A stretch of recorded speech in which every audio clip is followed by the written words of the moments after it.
Assalamualaikum warahmatullahi wabarakatuh. Bismillah, alhamdulillah, wassalatu wassalamu ala rasulillah. Asyhadu an la ilaha illallah wahdahu la syarikalah, wa asyhadu anna muhammadan abduhu wa rasuluhu la nabiyya wa la rasula ba'dah. Allahumma salli wa sallim wa barik ala sayyidina Muhammad ibn Abdillah wa ala alihi wa sahbihi wa mawalah. Amma ba'du. Pemirsa dimanapun Anda berada, saat ini saya sedang bersama Kiai Ali Mahfud STHI MSI. Beliau adalah Ketua Tanfidiyah MWCNU Pamarican. Beliau juga adalah Dewan Asatid di Pondok Pesantren Al-Ihya Ulumuddin Pamarican. Dan saat ini beliau sedang menempuh doktoral di bidang tafsir di Institut Perguruan Tinggi Ilmu Al-Quran Jakarta. Saya akan berbincang-bincang tentang aswaja. Yang pertama, apa itu aswaja? Mau dicerahkan Pak Kiai. Assalamualaikum. Waalaikumsalam. Sehat Kiai? Alhamdulillah. Baik Pak Kiai, yang pertama adalah apa sih itu aswaja? Kita sering mendengar di masyarakat, di media sosial, bahkan di ceramah-ceramah tentang aswaja. Mohon dijelaskan Pak Kiai, apa itu aswaja? Terima kasih Mas Habib atas pertanyaannya terkait apa sih itu aswaja. Aswaja itu singkatan dari Ahlus Sunnah wal Jamaah. Ahlus Sunnah wal Jamaah tersusun dari 3 kata. Pertama kata ahlun, kedua as-sunnah, dan yang ketiga al-jamaah. Yang pertama yaitu ahlun. Ahlun secara bahasa bisa berarti keluarga. Contohnya dalam Al-Quran disebutkan wa'mur ahlaka bis-salati wastabir 'alaiha. Di situ ada kata ahlak. Wa'mur ahlaka, perintahlah keluargamu. Nah, kemudian juga bisa berarti penduduk. Contohnya dalam ayat Al-Quran, walau anna ahlal qura amanu wattaqau lafatahna 'alaihim barakatim minas sama'i wal ard walakin kazzabu fa akhadnahum bima kanu yaksibun. Itu ahlal qura di situ berarti penduduk negeri. Bukan berarti keluarga lagi. Ahlun juga bisa berarti orang yang memiliki keahlian, memiliki kompetensi dalam suatu bidang. Di Al-Quran juga dipakai fas'alu ahla dzikri in kuntum la ta'lamun. Ahla dzikri di sini adalah orang-orang yang punya keahlian, punya kompetensi dalam suatu bidang. Itu makna ahlun. Kemudian kata as-sunnah, Mas Habib. Tadi kita sudah bahas ahlun, sekarang kita as-sunnah. As-sunnah itu bisa ditinjau dari 2 segi. Pertama dari segi bahasa atau etimologi, al-lughah, juga bisa dari segi istilah, terminologi. Tentunya istilah yang kaitannya dengan terma Ahlus Sunnah wal Jamaah. As-sunnah secara bahasa, secara lughah artinya adalah at-thariqah. Jalan, perilaku, walau ghairu mardiyah, walaupun jalan itu tidak diridhoi. Jadi maknanya umum. Sunnah di sini bisa sunnah yang berupa kebaikan, juga bisa berupa sunnah yang buruk. Mencuri, menodong, merampok, mabuk, itu juga sunnah secara bahasa. Ngaji, baca Quran, ziarah, itu juga bagian dari sunnah, tapi sunnah yang baik. Itu secara bahasa. Tentunya dalam terma Ahlus Sunnah wal Jamaah yang dikehendaki bukanlah sunnah secara bahasa, tetapi sunnah secara istilah. Istilahnya pun bukan istilah menurut ulama ahli hadis, juga bukan menurut ulama ahli fiqih, bukan juga menurut ulama ahli usul fiqih, tetapi ulama yang khusus membahas terkait Ahlus Sunnah wal Jamaah. Biasanya kan kalau dalam ilmu hadis termasuk perbuatan Nabi, perkataan Nabi ya, qaulun Nabi, af'alun Nabi, kemudian takrirnya Nabi, itu termasuk sunnah. Tetapi dalam kaitannya Ahlus Sunnah wal Jamaah bukan makna itu yang dikehendaki. Kita bisa merujuk kepada Imam Ibnu Rajab Al-Hambali.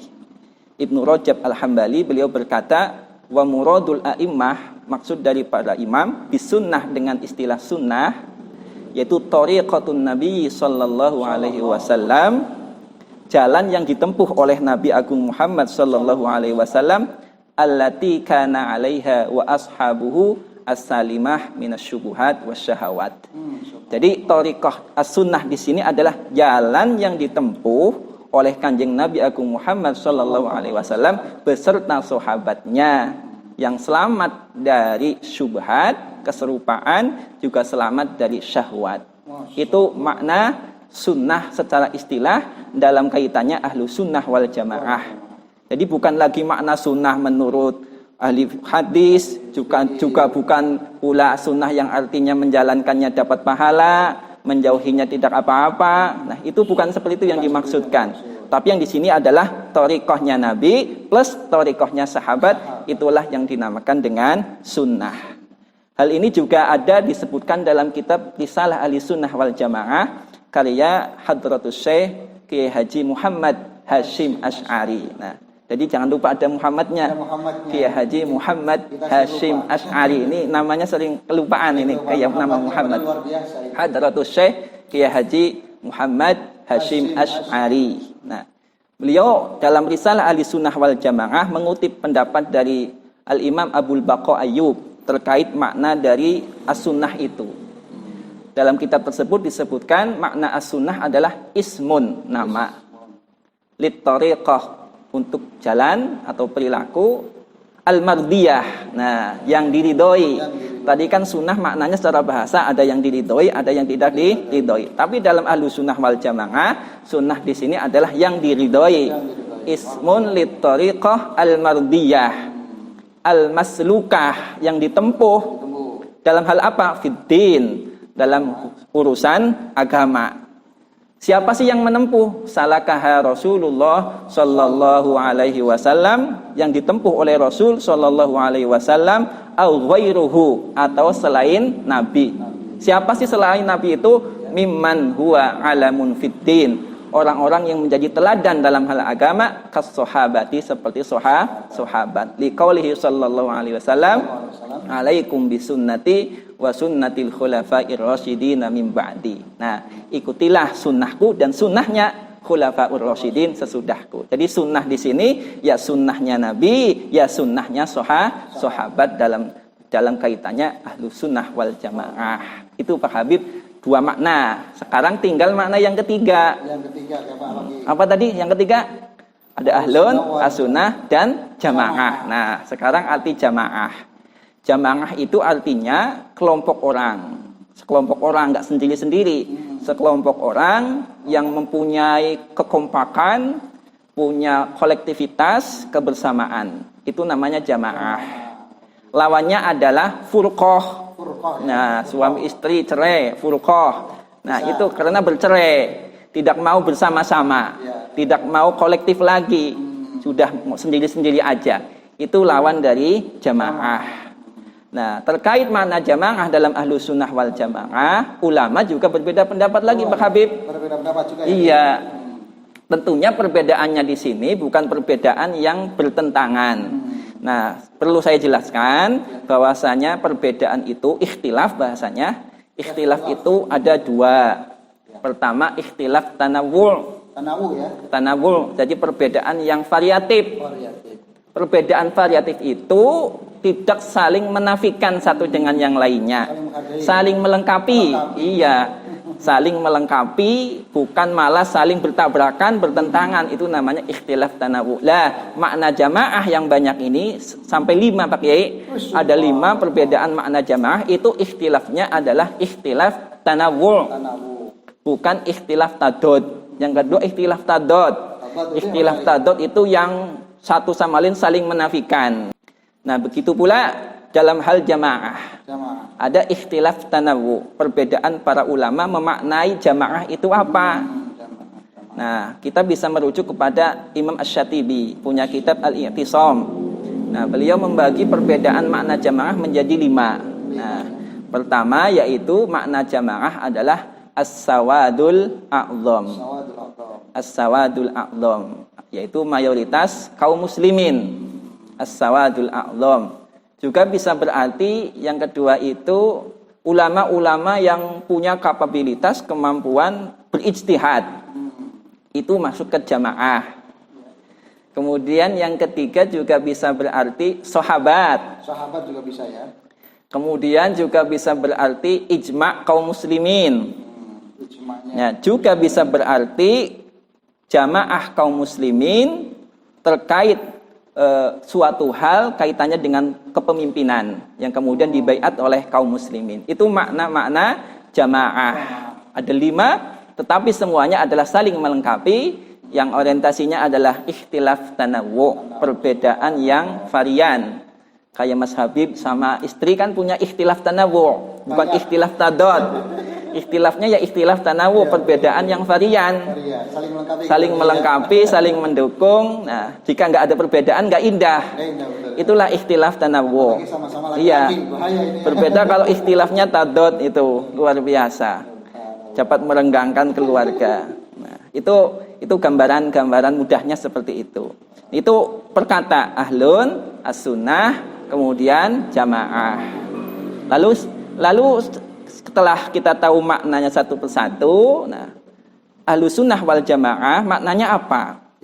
Maknanya apa? Nah, para kiai NU di Munas Nahdlatul Ulama di Jakarta sekitar tahun 2002, tanggalnya 25-28, merumuskan makna ahlus sunnah wal jamaah. Apa sih maknanya? Yaitu manittaba'a wa tamassaka bi kitabillahi wa bima alaihi rasulu sallallahu alaihi wasallam wa ashabuhu wa bima alaihi salafus salih wa tabi'uhum. Jadi siapa sih ahlus sunnah wal jamaah itu? Ya orang yang mengikuti Al-Quran, orang yang mengikuti sunnah, berpegang teguh kepada Quran dan sunnah, kemudian mengikuti para sahabat, mengikuti para salafus salih, generasi muslim, generasi tabi'in, tabi'in, kemudian mengikuti para pengikut dari salafus salih. Itu makna ahlus sunnah wal jamaah. Dan ini juga diiyakan oleh mayoritas ulama di kolong bumi ini. Itu. Itu makna ahlus sunnah wal jamaah. Barangkali itu Pak Habib. Ya. Allah, luar biasa pemirsa. Banyak ilmu yang kita dapatkan. Ini baru dari kata per kata ya. Terus kemudian disimpulkan, kemudian menjadi pengetahuan yang sangat indah bagi kita. Saya sebagai warga Nahdien pun kadang-kadang masih sangat kurang pengetahuan ini. Pak Kiai, terima kasih banyak atas penjelasan yang sudah disampaikan. Begitu luas ternyata, baru makna lughotnya, ditambah mana istilahnya. Ini pencerahan bagi saya dan pemirsa khususnya, termasuk saya yang katanya dari kecil sudah ber-NU, tapi kelihatannya yang seperti ini belum kita dapatkan. Baru kali ini kita mendapatkan pencerahan yang luar biasa dari Kiai. Terima kasih Kiai. Baik Kiai, tadi terkait dengan apa sih aswaja itu. Yang kedua, saya ingin bertanya, sejak kapan munculnya nama aswaja? Mohon dijelaskan Kiai, silahkan. Terima kasih Mas Habib atas pertanyaan keduanya terkait sejak kapan sih muncul nama ahlus sunnah wal jamaah. Nah, sebagai sebuah nama, ahlus sunnah wal jamaah itu belum ada di masa Nabi. Sebagai sebuah nama ya, sebagai sebuah nama, ahlus sunnah wal jamaah belum ada di masa Nabi. Bukan begitu. Nah, orang-orang Islam yang beriman kepada Nabi namanya Muslim, mukmin. Nah, istilah ini muncul, nama ini mulai dimunculkan pada saat generasi sahabat, tapi yang junior, generasi junior sahabat, sighorus sahabah, generasi sahabat junior. Beliau salah satunya adalah sahabat Abdullah bin Abbas atau Ibnu Abbas. Beliau adalah seorang sahabat yang luar biasa, dijuluki turjumanut tafsir, pakarnya tafsir dari kalangan sahabat itulah Abdullah bin Abbas. Beliau ketika menafsirkan ayat wa ammal ladzina biyaddat wujuhuhum fa fi rahmatillah, orang-orang yang berseri-seri wajahnya itu siapa? Dijelaskan sama beliau, hum ahlus sunnah wal jamaah. Nah, itu sudah muncul pada generasi sahabat, termasuk ada Abdullah bin Umar, kemudian ada Abu Sa'id Al-Khudri. Nama ini ahlus sunnah wal jamaah itu sebagai pembeda dengan kelompok-kelompok yang sudah keluar jalur dari apa yang telah disampaikan, ajaran-ajaran yang telah dididik oleh Kanjeng Nabi Agung Muhammad sallallahu alaihi wasallam. Jadi sebagai pembeda dengan Syiah, pembeda dengan Khawarij, pembeda dengan Qadariyah, pembeda dengan Jabariyah, dan lain sebagainya. Jadi istilah nama Ahlus Sunnah wal Jamaah itu adalah pembeda dengan kelompok-kelompok sempalan yang telah keluar dari ajaran-ajaran Nabi Agung Muhammad sallallahu alaihi wasallam. Makanya kalau kita lihat tentang sejarah, Syiah itu yang enggak menamakan diri sebagai Ahlus Sunnah wal Jamaah. Namanya ya Syiah, fan-nya Ali bin Abi Thalib. Khusus ya, pengikut. Kemudian Khawarij juga enggak mengatakan aku mah Ahlus Sunnah wal Jamaah, enggak. Mereka mengatakan dirinya sebagai asyurat, orang yang menjual diri kepada Gusti Allah. Mu'tazilah juga tidak menamakan sebagai Ahlus Sunnah wal Jamaah, mereka mengatasnamakan sebagai ahlut tauhid, ahlul adli wat tauhid. Jadi istilahnya ya mereka adalah pejuang, pemilik keadilan dan monoteisme. Itu nama-nama dari mereka. Mereka enggak menamakan diri Ahlus Sunnah wal Jamaah. Nah, pasca abad ketiga Hijriyah, Ahlus Sunnah wal Jamaah itu dijadikan rebutan dua golongan besar. Rebutan. Bukan dua golongan besar, bisa jadi yang satu besar, yang satu kecil.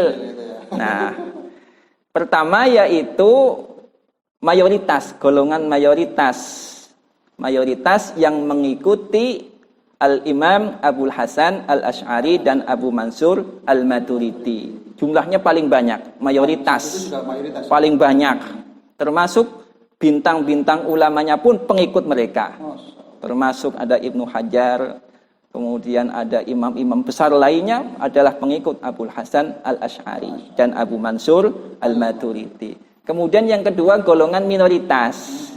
Golongan minoritas mengikuti Imam Ibnu Taimiyah. Ibnu Taimiyah atau lebih dikenal dengan Hulat Hanabilah. Hulat Hanabilah itu pengikut madhab Hambali tapi yang ekstrim. Yang ekstrim, berlebih-lebihan barangkali ya. Ekstrim. Hal ini untuk membedakan dengan Fudola Hanabilah. Mayoritas pengikut madhab Hambali ya ngikutin Abul Hasan Al-Asy'ari dan Abu Mansur Al-Maturidi. Sebagian saja yang mengikuti Ibnu Taimiyah. Sebagian kecil. Nah, dari golongan ini muncullah istilah Wahabi. Nah, jadi istilah Ahlus Sunnah wal Jamaah itu jadi rebutan golongan mayoritas pengikut Abul Hasan Al-Asy'ari dan Abu Mansur Al-Maturidi dan juga pengikut Ibnu Taimiyah yang sekarang dikenal dengan Wahabi atau Salafi istilahnya sekarang. Itu terkait kapan muncul Ahlus Sunnah wal Jamaah. Sebagai nama memang belum ada zaman Nabi, tetapi secara praktik amaliyahnya itu ya senada dengan Ahlus Sunnah wal Jamaah yang diperjuangkan oleh ulama-ulama yang telah kita akui kepandaiannya, keakui kealimannya, kezuhudannya, dan juga diakui oleh para ulama setelah beliau wafat. Itu Pak Mas Habib. Masya Allah, kembali lagi kita mendapatkan pencerahan tentang sejak kapan munculnya nama Aswaja. Jadi secara penamaan saat itu belum ada ya. Tapi secara praktik sudah ada dan isyarahnya sudah ada dari Ibnu Abbas tadi ya. Ini luar biasa. Jadi yang kemudian apalagi nama NU waktu itu belum ada ya. Belum ada. Tetapi secara praktik keagamaan itu nyambung ke beliau-beliau sampai Rasulullah sanadnya. Subhanallah. Jadi ya kita jangan ragulah per-NU gitu ya. Nahdlatul Ulama karena sanadnya jelas. Ulama-ulamanya juga ulama yang kompeten di bidangnya. Bahkan pakar-pakarnya ulama, bintang-bintangnya ulama itu ada di Nahdlatul Ulama sampai garis atas sampai ke Rasulullah sallallahu alaihi wasallam. Pemirsa baik, ada lagi satu pertanyaan yang ingin saya tanyakan kepada beliau, kepada kiai kita. Dalam NU, paham keagamaan Ahlus Sunnah wal Jamaah itu seperti apa kiai? Mohon dijelaskan. Terkait paham keagamaan Nahdlatul Ulama yang berhubungan dengan Ahlus Sunnah wal Jamaah, kita mengikuti apa yang telah digariskan oleh Hadratus Syekh Kiai Haji Muhammad Hashim Asy'ari dalam Qanun Asasinya. Kemudian diturunkan di anggaran dasar Nahdlatul Ulama. Dari dulu sampai sekarang belum berubah. Gak pernah berubah paham keagamaannya. Pertama dari akidah dulu. Akidah. Dalam akidah mengikuti Al-Imam Abul Hasan Al-Asy'ari dan Abul Mansur Al-Maturidi. Itu dalam hal akidah. Terkait alasannya mengapa kita kok memilih, para ulama memilih mereka berdua, nanti untuk sesi yang berikutnya. Ya. Kemudian dalam bidang fikih ubudiyah, praktik-praktik ibadah, kita mengikuti pola bermadhab. Seperti yang dirumuskan oleh Hadrat Syekh Hasyim Asy'ari, Kiai Haji Muhammad Hasyim Asy'ari. Nah, dalam 4 madhab yang sudah bertahan sekitar 1200 tahun lebih. 1200 tahun ya? Bertahan luar biasa. Jadi kalau sekarang membuat madhab ya nanti dulu. Karena keempatnya sudah teruji. Sebelumnya itu banyak sekali madhab. Dan yang teruji sampai sekarang, kemudian banyak pengikutnya, hanya 4 sisanya. Yaitu pertama, madhab yang paling sepuh, madhab Hanafi. Tokohnya adalah Al-Imam Abu Hanifah. Jangan mengatakan Imam Hanafi. Hanafi itu nama madhab, bukan nama orang. Jadi Imam Abu Hanifah. Yang kedua adalah madhab Maliki. Tokohnya adalah Imam Malik bin Anas. Jangan mengatakan Imam Maliki. Nah, Maliki itu nama madhab, bukan nama imam. Nah, yang ketiga, muridnya Imam Malik bin Anas. Namanya Imam Muhammad bin Idris Asy-Syafi'i. Madhabnya madhab Asy-Syafi'i. Juga boleh dinamakan Imam Syafi'i. Karena namanya ya jadi nama orang, nama Imam Muhammad bin Idris juga menjadi nama madhabnya, madhab Asy-Syafi'i. Dan yang terakhir, madhabnya Imam Ahmad bin Hambal, namanya madhab Hambali. Jangan mengatakan Imam Hambali. Imam Hambali itu tetangganya Pak. Ya dengan ya tetangganya. Jadi Imam Ahmad bin Hambal itu dalam hal fikih kita mengikuti pola bermadhab. Untuk alasannya insya Allah kita akan bahas sesi berikutnya. Kemudian dalam hal tasawuf. Dalam hal tasawuf kita mengikuti rumusan yang telah digariskan oleh Al-Imam Abul Qasim Al-Junaid Al-Baghdadi dan juga Al-Imam Al-Ghazali. Nah, keduanya dalam hal tasawuf sangat moderat, wasat, tengah-tengah, tidak ekstrim kanan maupun ekstrim kiri. Nah, itu nanti juga alasannya akan kita bahas mengapa kok kita mengikuti Al-Imam Al-Junaid Al-Baghdadi dan juga Al-Imam Al-Ghazali dalam bidang tasawuf. Dan paham keagamaan Nahdlatul Ulama juga sama seperti yang diamalkan oleh ulama-ulama sejagat mayoritas, yang mayoritas. Jadi rumusan ini sama dengan mayoritas ulama di bumi ini, di dunia, termasuk ulama Al-Azhar, rumusannya juga sama. Kemudian ulama di Suriah, rumusannya juga sama. Seperti ini dalam hal akidah, dalam hal fikih, dalam hal tasawuf, rumusannya sama.